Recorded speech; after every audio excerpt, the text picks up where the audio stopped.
మీరు నిలబడ్డారు.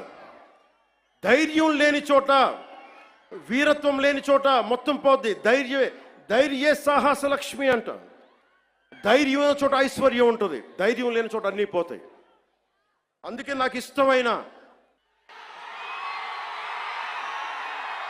వాళ్ళకి 11 సరిపోలా, ఒకటికి పరిమితం చేద్దాం వాళ్ళని. ఈసారి ఎన్నికలు పెట్టమని చెప్పండి, ఒకటికి పరిమితం చేద్దాం. నాకు ఇష్టమైన కవి శేషేంద్రతో పాటు నాకు ఇష్టమైన హిందీ కవి, హిందీ రాష్ట్ర కవి శ్రీ రామ్ధారి సింగ్ దినకర్.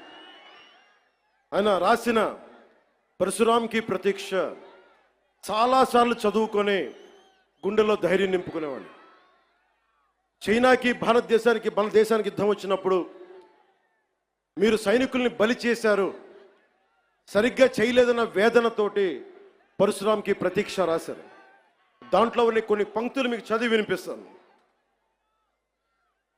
वीरता जहां पर नहीं पुण्य का क्षय है, वीरता जहां पर नहीं स्वार्थ की जय है. ధైర్యం లేని చోట మంచి విలువలు క్షీణిస్తాయి, నశిస్తాయి. ధైర్యం లేని చోట వైసీపీ లాంటి స్వార్థపూరిత శక్తులు సనాతన ధర్మాన్ని మట్టిలో కరిపిస్తామని చెప్పే శక్తులు విజయ దుందుబిని మోగిస్తాయి.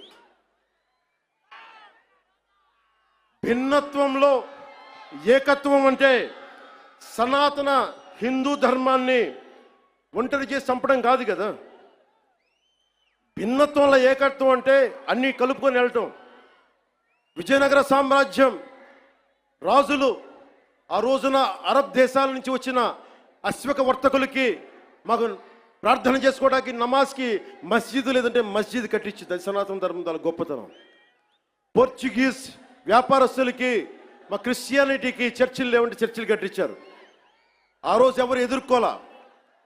అలాంటి సనాతన ధర్మాన్ని మట్టిలో కలిపేస్తాం, మసి చేస్తామంటే అలాంటి వాళ్ళందరూ కూడా చెప్తున్నాం, మేము చేతులు కట్టుకొని కూర్చోలా.